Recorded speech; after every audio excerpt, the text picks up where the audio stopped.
The first snowflakes fell on the morning of the harvest festival, drifting down from a sky that should have been blue and warm.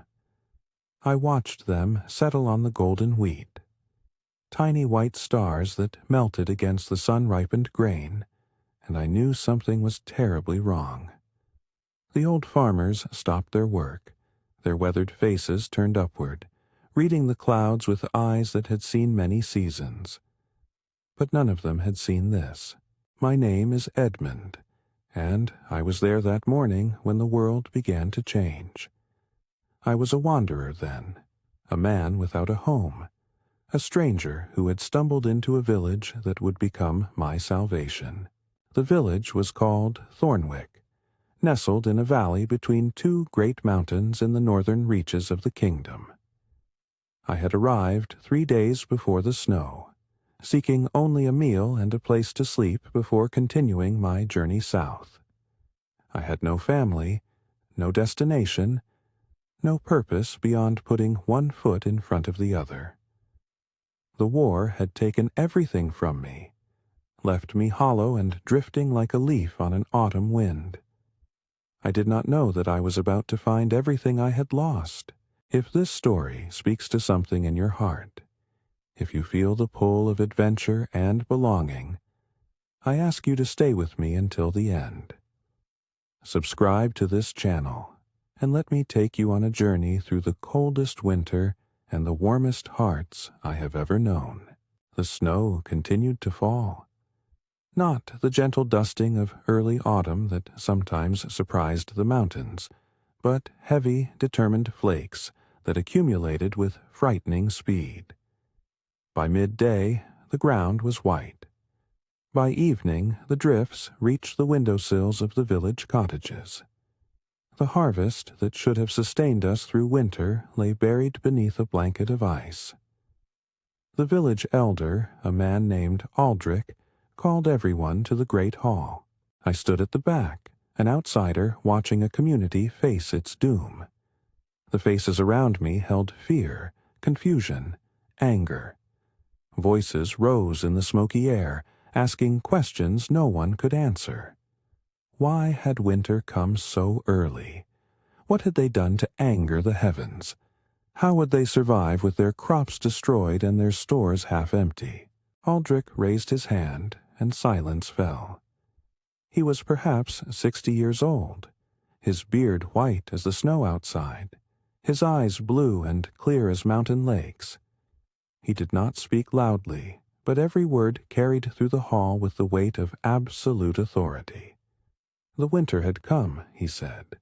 There was no changing it, no bargaining with the sky. What mattered now was survival. And survival meant leaving Thornwick. A gasp rippled through the crowd. Leave. This valley had been their home for generations. Their ancestors were buried in the churchyard. Their children had been born in these cottages. How could they simply walk away? Aldrich waited for the murmurs to quiet. Then he spoke of the grotto. It was a legend, he explained, passed down from his grandfather, who had heard it from his grandfather before him. Somewhere to the north, beyond the frozen peaks, there was a place where the earth itself gave warmth. A grotto heated by fires that burned beneath the ground, where water ran hot even in the deepest winter. Their ancestors had known of it, had sheltered there during a terrible winter long ago. The path was marked, if one knew how to read the signs. The crowd erupted again. Some called it madness. Others called it their only hope. A journey north into the heart of winter, seeking a place that might not even exist. It seemed like walking toward death rather than away from it. But what choice did they have? The food would not last. The cold would only deepen. Staying meant slow starvation in frozen houses. Going meant a chance, however slim, at survival. Aldrich asked for those who would join him. One by one, hands rose. Not everyone, but enough. perhaps 40 souls willing to risk the journey. I found my own hand rising, though I could not say why. I owed these people nothing. I had no stake in their survival. But something in Aldrich's voice, something in the desperate hope on the faces around me, called to a part of myself I had thought dead. Aldrich's eyes found mine across the crowded hall. He nodded, just once, as if he had been waiting for exactly this moment. The preparations began before dawn. Every family contributed what they could spare: dried meat, salted fish, grain that had been stored from the previous year, blankets, furs, woolen clothes, tools for building shelter, weapons for protection against wolves, rope and leather, and all the necessities of survival. It was not enough. We all knew it was not enough, but it was what we had. I worked alongside a young man named Osric, loading supplies onto wooden sleds. He was perhaps 20 years old, with dark hair and quick, intelligent eyes. Unlike the others, he did not seem afraid. If anything, he seemed excited, eager for the adventure that lay ahead. He asked me where I came from, and I told him the truth, or as much of it as I could bear to speak. I had been a farmer once, in a village to the south. The war had come, as war always comes, and when it left, there was nothing remaining. No family, no home, no reason to stay. I had been walking ever since. Osric nodded, as if this made perfect sense. Many people were walking these days, he said. The world was full of lost souls searching for a place to belong. Perhaps I would find mine in the grotto. I did not believe him, but I wanted to. The woman who organized the food was called Elspeth. She was perhaps 35, with strong hands and a face that showed no fear. She moved through the chaos of preparation with calm efficiency, directing others, solving problems, never raising her voice. When she saw me standing idle for a moment, she handed me a sack of grain and pointed to a sled without a word. I obeyed without question. There was something in her manner that commanded respect. Later, I learned that she had lost her husband to the fever 2 summers past. She was raising 3 children alone, the oldest barely 10 years old. The youngest, a girl named Marin, was only 5. She clung to her mother's skirts as the preparations continued, her wide eyes watching everything with a mixture of fear and wonder. The man who would become my greatest challenge was called Godfrey. He was a blacksmith, built like an ox, with arms that could bend iron and a suspicious nature that trusted no one outside his circle. When he saw me helping with the supplies, he stopped his work and stared with open hostility. "A stranger," he said loudly enough for others to hear. "A stranger joining them on the most dangerous journey of their lives. How convenient. How suspicious. What did anyone know about me? What if I was a thief, a murderer, a deserter from some lord's army?" Osric stepped forward to defend me, but I stopped him with a hand on his shoulder. Godfrey was right to be suspicious. I was a stranger.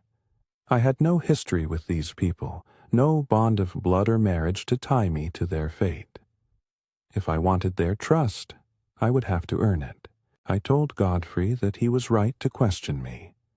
I told him that I had nothing to prove my worth except my willingness to work, and my word that I would not betray them. I told him that if I failed in either, he was welcome to leave me behind in the snow.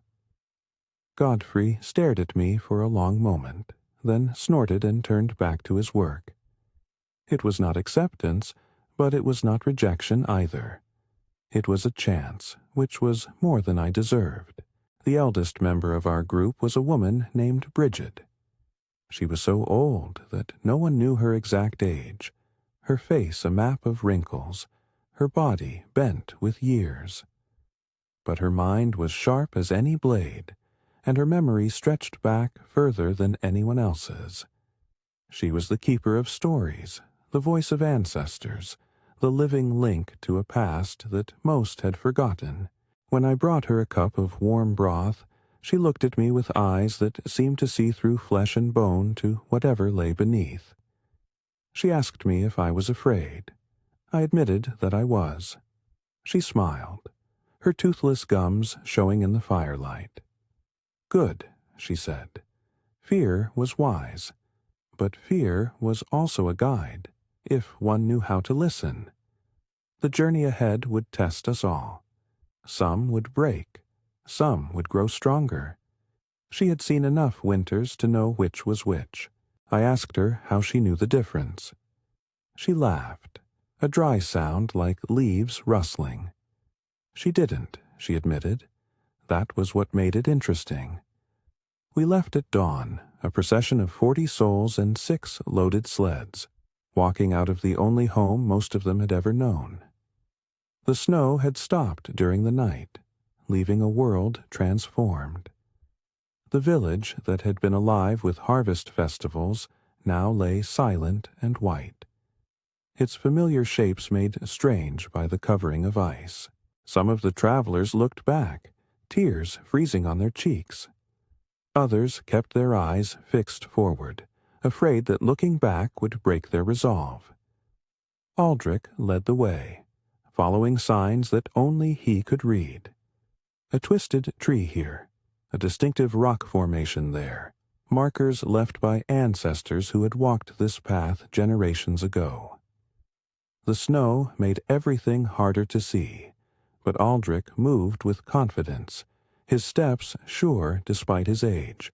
The cold was unlike anything I had experienced. It pressed against my skin like a living thing, seeking any gap in my clothing, any exposed flesh it could attack. My breath formed clouds that froze on my beard. My fingers grew numb despite the woolen gloves. And this was only the first day. The cold would get worse, Osric told me. Much worse. We walked for hours, the only sounds our footsteps in the snow and the occasional cry of a winter bird. The children rode on the sleds when they grew tired, bundled in furs until only their eyes showed. The adults took turns pulling, 4 to a sled, rotating positions to share the burden. I pulled until my arms burned, then moved to push from behind, then pulled again. The work kept me warm, at least. By midday, we stopped to rest in a grove of pine trees that offered some shelter from the wind. Elspeth distributed food, small portions that would not fill any stomach but would keep us moving. The children ate quickly, their hunger evident, while the adults took their time making each bite last. Bridget sat beside me, her ancient body wrapped in so many furs she looked like a small bear. She began to speak, her voice soft enough that only I could hear, telling me a story that I would never forget. Long ago, she said, when the world was young, there was a great cold that covered the land. The people despaired, for their fires could not push back the frost, and their food was running out. But one young woman refused to give up. She walked north into the heart of the cold, seeking the place where the earth still remembered warmth. The journey nearly killed her. She lost her way in blizzards, fell through ice into frozen rivers, faced wolves that hunted in packs. But she kept walking, because she knew that somewhere the earth was still alive. And finally, she found it. A grotto where steam rose from pools of hot water, where the rocks themselves radiated heat. She returned to her people and led them to safety. I asked Bridget if the story was true. She looked at me with those ancient eyes. All stories were true, she said. Some had happened, some were happening, some would happen. The trick was knowing which was which. We resumed walking as the sun began its descent. The days were short this far north, and we needed to find shelter before darkness fell. Aldrich pushed us forward, his pace steady, his eyes always searching the landscape for the next marker. The shelter we found was a shallow cave in a hillside, barely large enough for our group but protected from the wind. We crowded inside, body pressed against body, sharing warmth as naturally as sharing breath.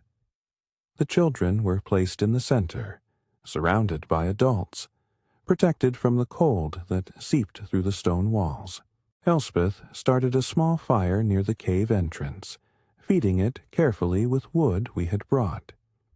The smoke drifted out into the night, but enough heat remained to take the edge off the cold. We ate another small meal, drank water from skins we had kept from freezing against our bodies, then settled in for sleep. I lay awake for a long time, listening to the breathing of 40 souls, feeling the press of bodies around me. I had been alone for so long that this closeness felt strange, almost overwhelming, but it also felt like something I had been missing, a warmth that had nothing to do with temperature. Osric whispered to me in the darkness. He asked if I had ever been part of something like this before. I told him about my village before the war, the harvest festivals, the winter gatherings, the sense of belonging to something larger than myself. It felt like a lifetime ago. Osric said he was sorry for what I had lost, but maybe, he suggested, I was being given a chance to find it again. I did not answer, but in the darkness something in my chest loosened, just a little. The second day was harder than the first. The path climbed steadily upward, the snow deeper, the air thinner. Some of the older members of the group struggled, their breathing labored, their steps faltering. We stopped more often, took more time at each rest, but Aldrich would not allow us to slow too much. We had limited food. Every day of travel was another day of diminishing supplies. Godfrey's hostility toward me had not faded, but it had taken a different form.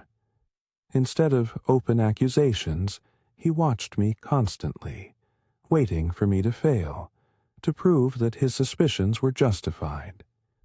I felt his eyes on my back as I pulled the sleds, felt his presence whenever I spoke with the others. It was exhausting, being under constant surveillance, but I understood his vigilance.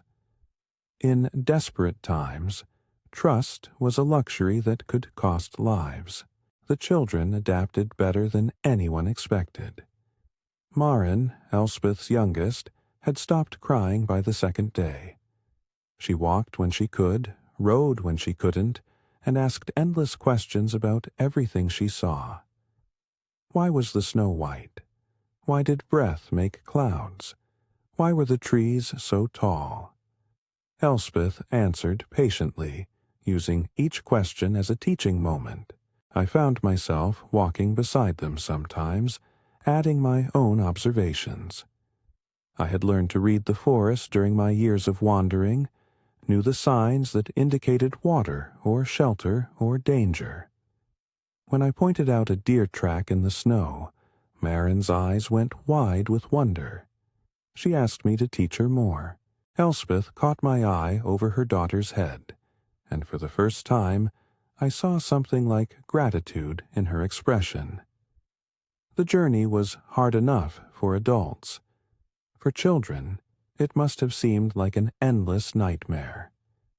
Anything that distracted them, that turned hardship into adventure, was a gift.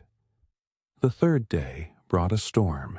It came without warning, the sky darkening in moments, the wind rising from a whisper to a roar. Snow flew horizontally, blinding us, making it impossible to see more than a few feet ahead. Aldrich called a halt, his voice barely audible over the wind, and we huddled together behind the largest sled, using it as a windbreak.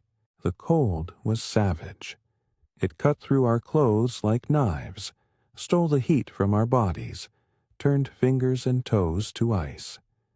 We pressed together, adults surrounding children, everyone sharing whatever warmth remained. The fire was impossible. All we could do was wait. The storm lasted for hours, or perhaps it was days. Time lost meaning in that white chaos. I remember Bridget's voice, thin but steady, telling another story about ancestors who had survived worse. I remember Marin's small body pressed against mine, her teeth chattering despite the furs. I remember praying to gods I had stopped believing in. When the storm finally passed, 3 people could not stand. They were alive, but barely. The cold had taken too much from them. Aldrich made a decision that I would remember for the rest of my life. We would not leave them behind. We would carry them if we had to, drag them on the sleds, do whatever was necessary. No one would be abandoned. The next 2 days were a blur of exhaustion. We moved slower, burdened by those who could not walk, but we moved. The 3 who had collapsed slowly recovered, helped by the warmth of bodies and the small amounts of hot broth we managed to prepare when the wind was calm. By the 5th day they were walking again, weak but determined. Godfrey was one of the 3. When he could stand, the first thing he did was find me. I braced myself for another accusation, another challenge, but instead he simply nodded. It was not an apology, not exactly, but it was an acknowledgment that I had pulled my weight when it mattered, that I had helped carry his bulk when he could not carry himself. From that day forward, the hostility faded. Godfrey would never be my friend, but he was no longer my enemy. In this frozen wilderness, that was enough. Aldrich gathered us on the morning of the 6th day, with news that made my heart leap. We were close. The markers were becoming more frequent, the signs more clear. If his grandfather's stories were true, we would reach the grotto before nightfall. The hope that spread through the group was almost painful. We had been surviving on determination alone, pushing forward because stopping meant death. Now, suddenly, there was a destination, a promise of warmth and safety. People who had been trudging with their eyes on the ground lifted their heads, searching the horizon for any sign of what lay ahead. But hope was dangerous. It made us careless. The accident happened in the early afternoon. We were crossing a frozen stream, testing each step, when the ice cracked beneath one of the sleds. The crack spread faster than anyone could react, a spiderweb of fractures that sent the sled plunging into the icy water below. And with the sled went Osric. I acted without thinking. Before anyone could stop me, I was in the water, the cold hitting me like a physical blow, driving the breath from my lungs. I could not see. I could not breathe. But I could feel Osric's arm flailing in the darkness, and I grabbed it with both hands. The others pulled us out. I do not remember much of what happened next. I remember shaking so hard I thought my bones would break. I remember Elspeth's hands rubbing my skin, forcing blood back into my frozen limbs.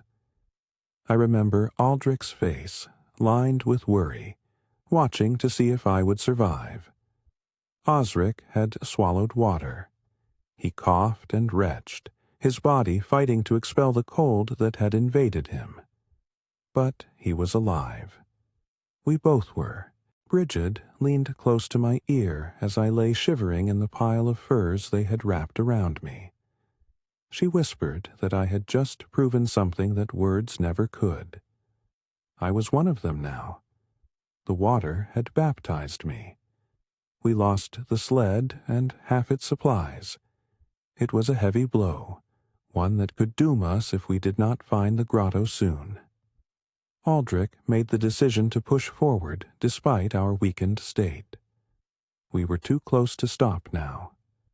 The sun was setting when we saw it, steam rising from a crack in the mountainside, white against the pink and orange sky.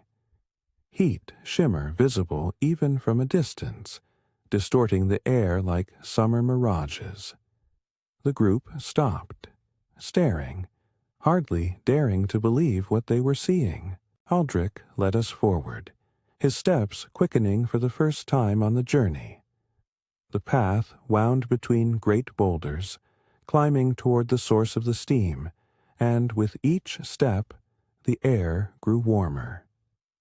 By the time we reached the entrance to the grotto, I had thrown open my cloak, sweating for the first time in days. The grotto was more beautiful than any story could have prepared us for. It opened into the mountainside like a great mouth, its interior lit by the glow of mineral deposits that reflected the last rays of sunlight. Hot springs bubbled in pools of various sizes, their waters ranging from warm to scalding. The walls were smooth, worn by centuries of steam, and the floor was covered with soft sand that radiated gentle heat. We stood at the entrance, too overwhelmed to move, too grateful to speak. Then Maren broke free from her mother's hand and ran forward, her laughter echoing off the stone walls. The sound broke the spell. People began to move, to explore, to claim spaces for their families. Some fell to their knees in prayer. Others simply wept. I found a spot near one of the smaller pools, close enough to feel its warmth, but far enough from the others to have a moment alone. I sat on the heated sand and let the tears come. I did not know why I was crying. Relief, perhaps, or grief for all I had lost, or wonder at finding myself here, in this impossible place, surrounded by people who had become something like family. Osric found me there. He sat beside me without speaking, his presence a comfort I did not know I needed. We stayed that way until the stars came out, visible through the mouth of the grotto, distant and cold, but no longer threatening. The first weeks in the grotto were a time of discovery and organization.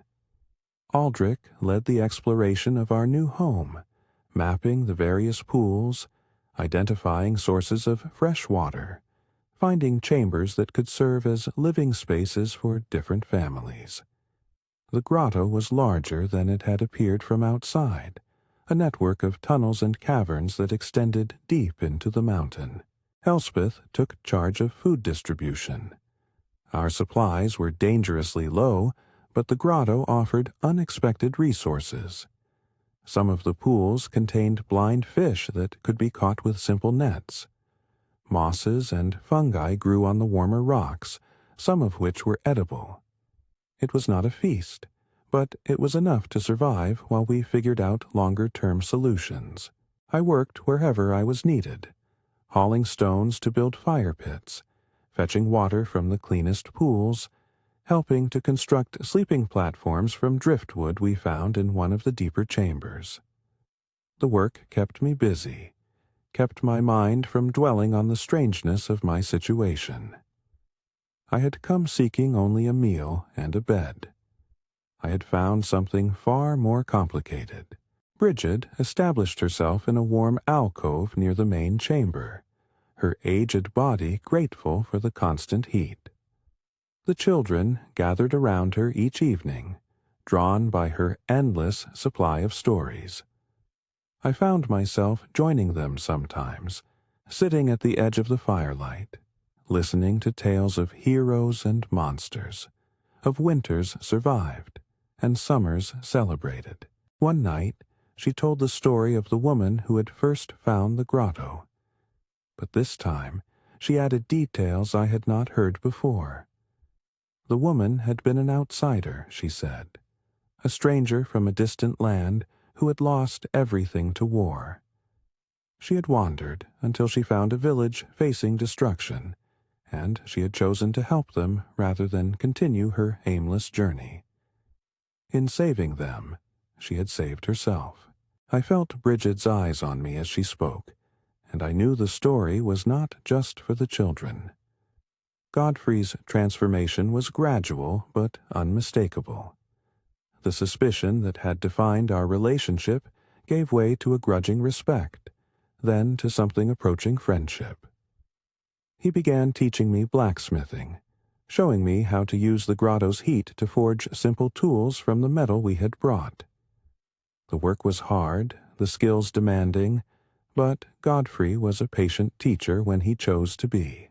One afternoon, as we worked the bellows together, he told me why he had been so hostile at first. His brother had been killed by a stranger, he explained, a wanderer who had come to their village seeking shelter. The man had seemed harmless, grateful even, until the night he murdered Godfrey's brother for his purse of coins. Since then, Godfrey had trusted no one from outside. I told him I understood. I had my own reasons for distrust, my own wounds that had not fully healed. We were both broken in our ways. Perhaps that was why we could finally understand each other. Godfrey nodded slowly. Then he handed me the hammer and told me to strike while the iron was hot. The grotto became a world unto itself. We established routines, assigned responsibilities, created a society in miniature. Some people became hunters, venturing out in small groups to seek game when the weather permitted. Others became craftsmen, using the grotto's resources to create tools and clothing. Still others became caretakers, tending to the young, the old, and the sick. I found my place among the hunters. The skills I had developed during my years of wandering, the ability to read tracks and navigate unfamiliar terrain, proved valuable. Osric often joined me, his youth and energy complementing my experience. We made a good team, bringing back enough meat to supplement the fish and fungi that formed the basis of our diet. Marin appointed herself my assistant in all matters. She followed me around the grotto, asking questions, helping with small tasks, generally making herself indispensable.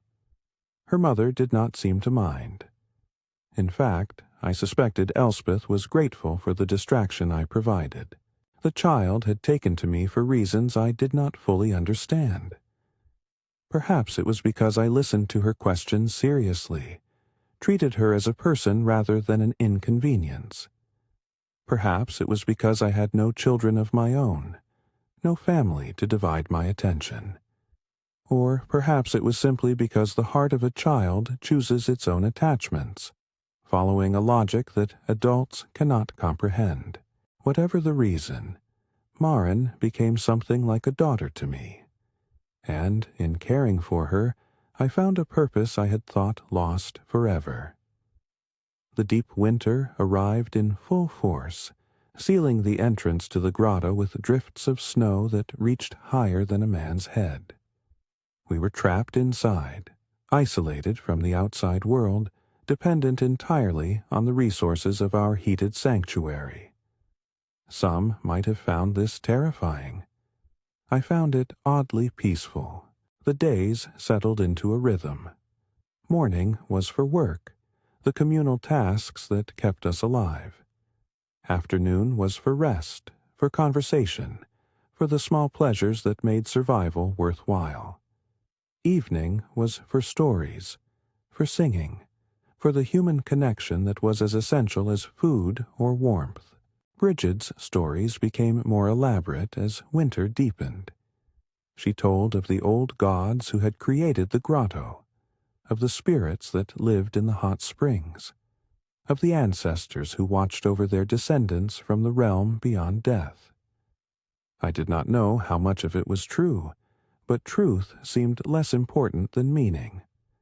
The stories gave us hope, reminded us of our place in something larger than our individual struggles. One night, she told a story I had never heard before. It was about a man who had lost everything, who had wandered the world seeking death but finding only emptiness. He came to a place of great danger, where others faced destruction, and he had a choice. He could pass by, continue his search for oblivion, or he could stop, could help, could sacrifice his own emptiness for their salvation. The man chose to help, and in doing so, he found what he had been seeking all along. Not death, but life. Not oblivion, but belonging. The wound in his heart did not heal, but it became something else. A door rather than a barrier. A way for love to enter. When the story ended, Bridget looked directly at me. The children had fallen asleep, their small bodies curled around each other for warmth. The adults were quiet, lost in their own thoughts. But Bridget's eyes held mine with an intensity that made me feel seen in a way I had not experienced in years. "You are the man in the story," she said softly. "Do you understand now?" I did not answer, but something inside me shifted, like ice breaking in spring, like a door long closed finally opening. The crisis came in the heart of winter, when we had almost forgotten that danger existed. One of the hot springs began to behave strangely. The water that had been a comfortable warmth became scalding, then returned to normal, then grew cold. Steam erupted in unpredictable bursts. The ground around the pool trembled with vibrations we could feel in our bones. Aldrich recognized the signs. His grandfather had told him of this, had warned that the earth's fires were not always predictable. Sometimes they shifted, moved, found new paths to the surface. When that happened, the safe places could become dangerous, and the dangerous places could become safe. We needed to move. Not out of the grotto, but deeper into it, to chambers we had not yet explored. The pools we had been using might become deadly. We had to find new sources of heat before the old ones betrayed us. The expedition was formed quickly. Aldrich, myself, Osric, Godfrey, and 2 other strong men would venture into the unknown depths of the grotto, mapping the territory, testing the waters, finding a new home for our community. The others would remain behind, ready to evacuate if the situation became critical. We carried torches and rope, simple tools and food for 3 days. The passages we entered had not been walked in generations, perhaps not since the ancestors who had first discovered this place. The walls were covered with ancient drawings, images of animals and people, scenes of hunting and celebration. Bridget would have given anything to see them. I made mental notes to describe them to her when we returned. The deeper we went, the stranger the environment became. Some passages were warm, others cold.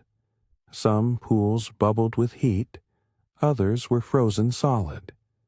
The earth was in flux, rearranging itself in ways we could not predict. On the second day, we found what we were looking for.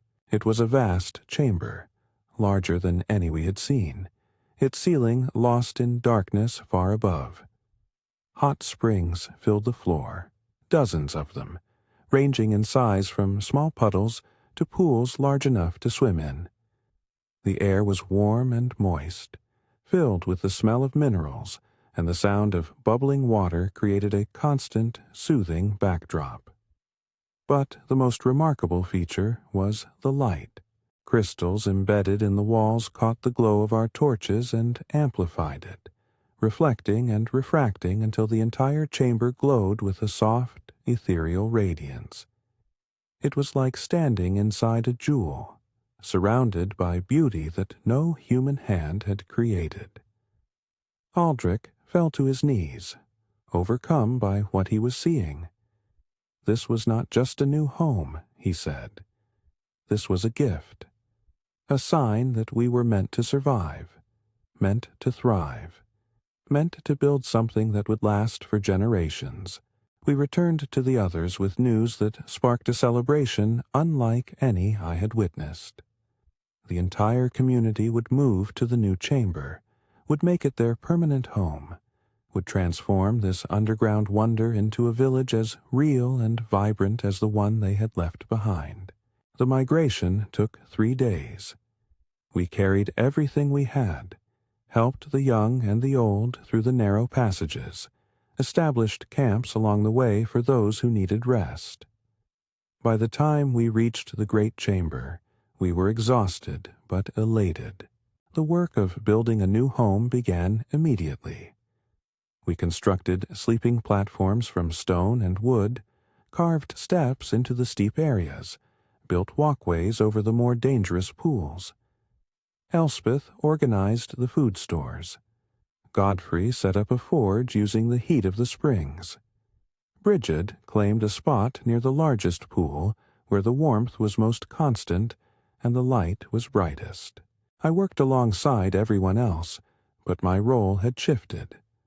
I was no longer just a pair of hands, an extra body to help with labor. I had become someone people sought out for advice, for guidance, for the quiet competence I had developed over years of survival. Aldrich consulted me on matters of organization. Godfrey asked my opinion on metalwork.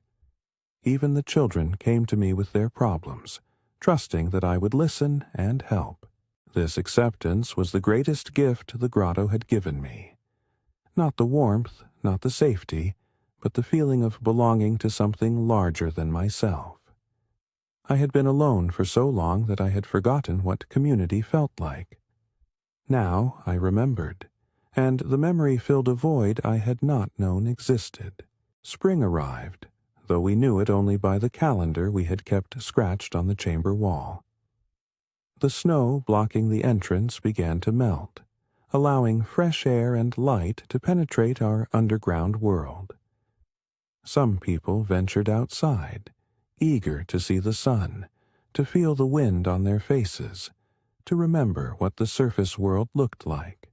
I went with them, climbing through the now passable entrance, emerging into a landscape transformed. The snow was receding, revealing patches of brown earth and green shoots. The sky was blue, clear, infinite in its vastness. Birds sang in the distant trees. Life was returning to the land. We stood in silence, drinking in the beauty, remembering all we had survived. The journey from Thornwick seemed like a lifetime ago, though it had been only months. We were not the same people who had set out in that desperate exodus. The grotto had changed us, shaped us, forged us into something stronger. Aldrich spoke first. He suggested that some should return to Thornwick to see what remained, to assess whether the village could be reclaimed. It was their ancestral home, after all, the place where their families had lived for generations. Others disagreed. The grotto was home now, they said. Why return to a place that had proven unable to sustain them? Why risk the journey again when they had everything they needed right here? The debate continued for days, growing heated at times, but never hostile. This was a decision that would shape the future of the community, and everyone had a right to voice their opinion. In the end, a compromise was reached. Some would return to Thornwick, would try to rebuild, would reconnect with the land their ancestors had cultivated. Others would remain in the grotto, would continue to develop this underground sanctuary, would preserve it for future generations. The two communities would maintain contact, would support each other, would remain one people despite the distance between them. I was asked which group I would join. It was the first time anyone had explicitly acknowledged that I was a permanent member of the community, that my choice mattered, that my future was bound to theirs. I chose to stay in the grotto. There was nothing for me in the surface world, no home to return to, no family waiting for my arrival. But here, in this heated sanctuary beneath the mountain, I had found something worth holding on to. I had found a family. I had found a purpose. I had found myself. The summer months were a time of exploration and expansion. With the entrance clear, we could travel between the grotto and the surface freely, gathering resources that the underground could not provide. We hunted and foraged, building up stores for the next winter. We established gardens in the warmest areas of the upper chambers, growing vegetables in soil we carried from outside. Osric led most of the hunting expeditions now, his skills having developed to match his enthusiasm. I accompanied him when I could, but my responsibilities in the grotto had grown. I had become something like a lieutenant to Aldrich, helping to manage the daily affairs of our growing community. New people arrived as summer progressed. Word of the grotto had spread, carried by the group that returned to Thornwick, passed along to other villages facing their own struggles. Refugees trickled in, desperate souls seeking the warmth and safety that our sanctuary could provide. We welcomed them all, remembering that we too had once been wanderers seeking a home. Among the newcomers was a woman named Hilda, a healer from a village to the east that had been destroyed by raiders. She brought knowledge that we desperately needed, understanding of herbs and treatments that could save lives in the challenging environment of the grotto. Elspeth quickly recruited her, and together they established a healing practice that would serve the community for years to come. There were challenges, of course. Not everyone adapted well to life underground. Some struggled with the lack of sunlight, the constant humidity, the strange rhythms of a world without clear day and night. A few eventually left, preferring the dangers of the surface to the alien environment of the grotto. We wished them well and kept our doors open for their return. The second winter was easier than the first. We knew what to expect, had prepared properly, had established systems that worked smoothly. The great chamber was now fully inhabited, its spaces organized into neighborhoods, its pools designated for different purposes. We had a forge, a healing house, a gathering hall, a children's area. We had become a village, as real and complex as any on the surface. Bridget continued her storytelling. Her audience now expanded to include the newcomers and their children. Her health was declining, her ancient body finally showing the wear of too many winters, but her mind remained sharp, her stories as vivid as ever. I spent more time with her now, learning the tales she had learned from her grandmother, preserving the wisdom that would otherwise be lost. She told me one evening that her time was short, not in a fearful way, but with the calm acceptance of one who had lived a full life. She asked me to take over as the keeper of stories when she was gone. I was the only one who had learned them all, she said, the only one who understood their meaning. I protested that I was not worthy, that I was still an outsider despite everything. She laughed at that, her dry, rustling laugh that sounded like wind through autumn leaves. No one was more inside than I was, she said. The stories had chosen me, just as the community had chosen me. All I had to do was accept. Bridget died in the spring, peacefully, surrounded by the people who loved her. We buried her in a warm alcove deep in the grotto, a place where her spirit could rest in comfort. I told the story of her life at the ceremony, my voice breaking at times, but never stopping. She deserved to be remembered. They all did. The years that followed brought changes I could not have imagined. The grotto community grew, expanded into new chambers, developed trades and traditions that were uniquely our own. We established regular contact with surface villages, trading goods and information, maintaining connections that enriched both worlds. Marin grew into a capable young woman, skilled in hunting and healing, respected by everyone who knew her.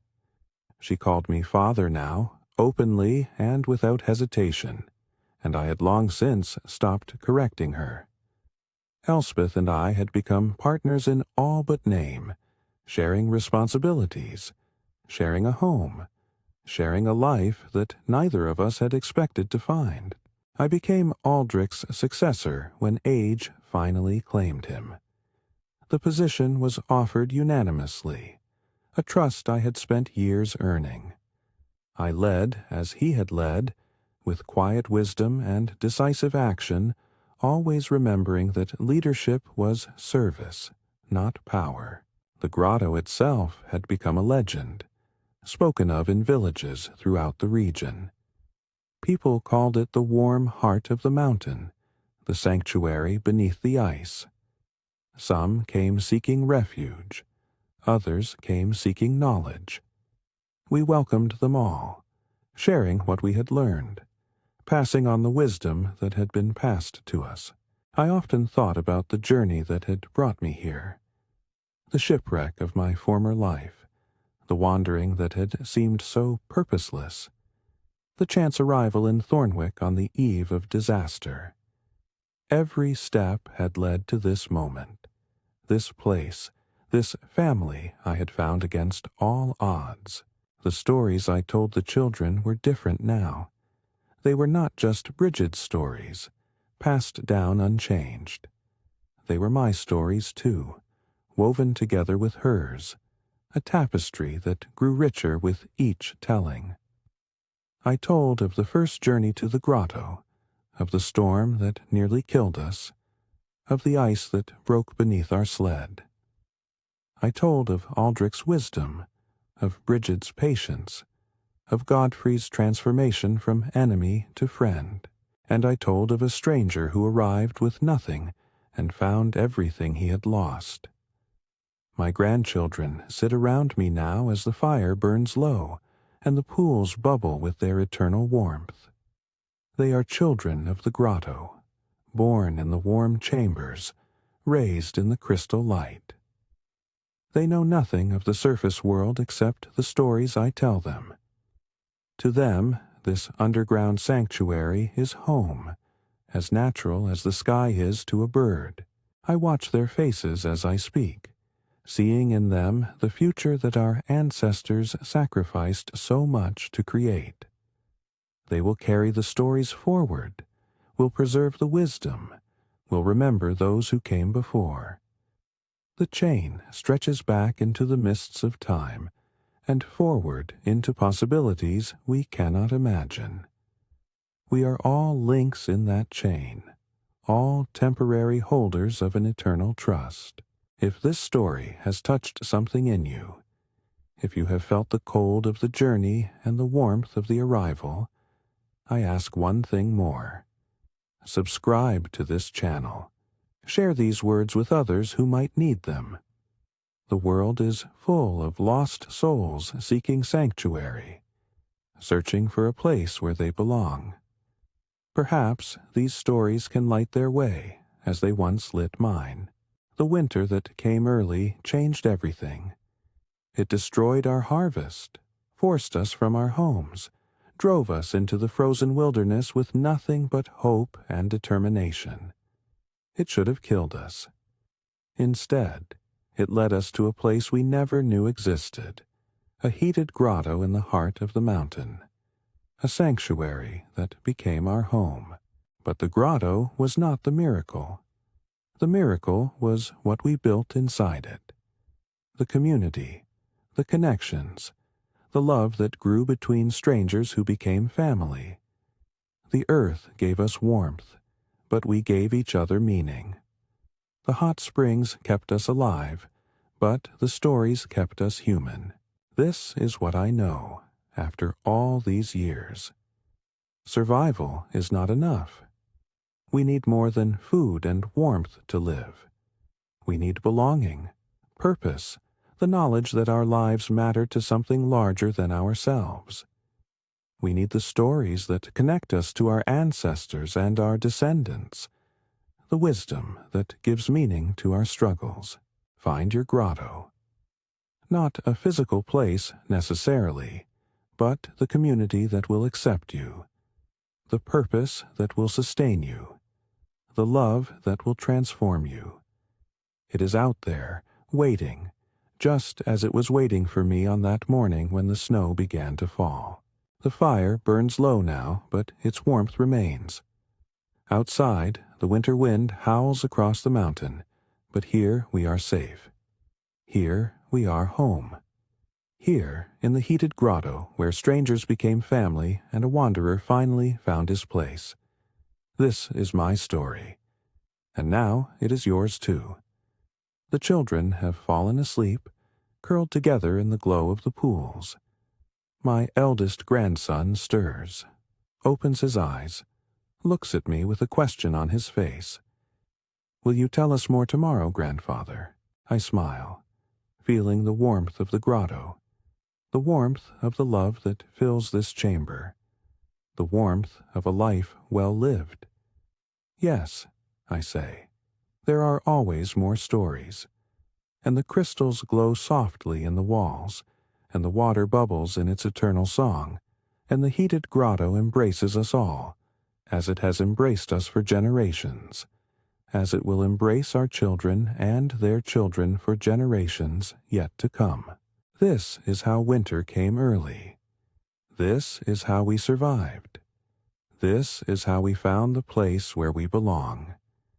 And this is how the story continues, forever and always, in the warm heart of the mountain, in the sanctuary beneath the ice, in the heated grotto that saved us all.